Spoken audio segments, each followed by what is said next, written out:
Bien le bonjour, bienvenue dans ce nouveau guide. Aujourd'hui, on va voir comment on fait pour créer un compte ou simplement s'identifier.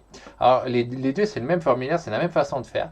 Quand vous êtes sur la page d'accueil, il vous suffit de regarder du côté haut à droite, en dessous des drapeaux des changements de l'ordre, vous pouvez cliquer sur Bonjour, identifiez-vous.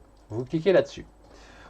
Une fois que vous avez fait ça, vous tombez sur cette page-là. Donc sur cette page-là, ça va vous dire soit vous mettez votre numéro de téléphone, soit vous mettrez votre email pour pouvoir vous identifier ou créer votre compte, hein, qu'importe.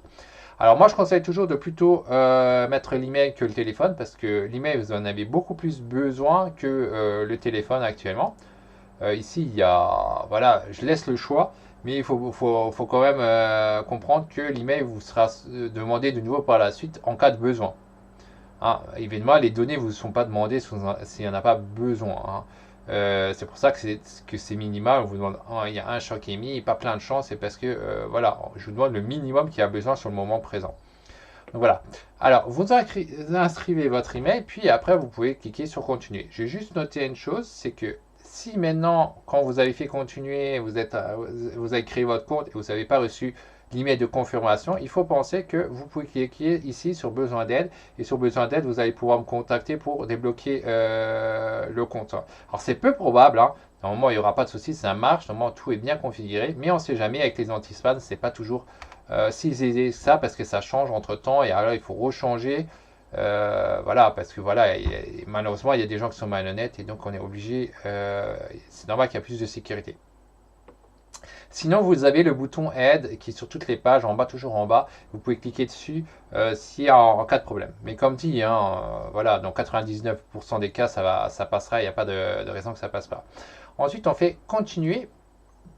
Ensuite, ça va vous demander de mettre votre mot de passe. Si vous l'avez oublié, genre quand vous êtes déjà identifié, ben vous cliquez sur mot de passe oublié. Et ça, c'est un autre tutoriel. Pour l'instant, on va juste se concentrer dans cette vidéo sur ça, sur le fait de s'identifier ou de créer un compte. Alors, ça vous demande d'inscrire un mot de passe qui comporte au moins 8 caractères, une majuscule, un chiffre et un caractère spécial. Un caractère spécial, c'est donc un point d'interrogation ou autre. Hein. Donc c'est assez simple, vous mettez un mot de passe que vous voulez, celui-là que vous avez envie, ou celui-là que vous avez enregistré, donc si vous êtes déjà créé votre compte, et vous faites s'identifier, et à ce moment-là, vous avez créé votre compte. C'est pas plus compliqué que ça, et pareil, au niveau de se connecter, c'est aussi simple que ça, quoi. Et si vous voulez rechanger d'email, vous faites modifier, si vous voulez changer, finalement, je mets mon téléphone plutôt que l'email ou autre.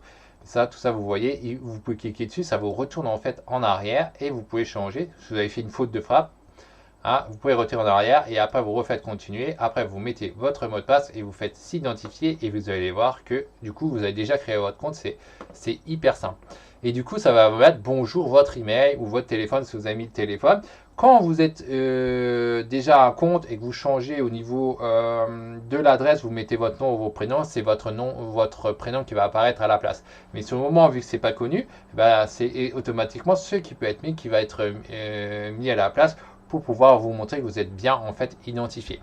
Pour vous déconnecter, c'est très simple. Il vous suffit de cliquer sur la petite icône rouge.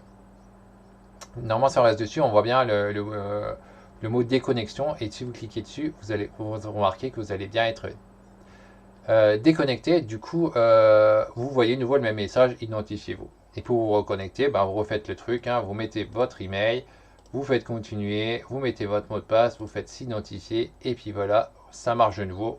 Comme quoi, c'est aussi simple que ça. C'est le même formulaire pour créer comme pour se connecter. Voilà. Sur ce, à la prochaine pour un prochain guide.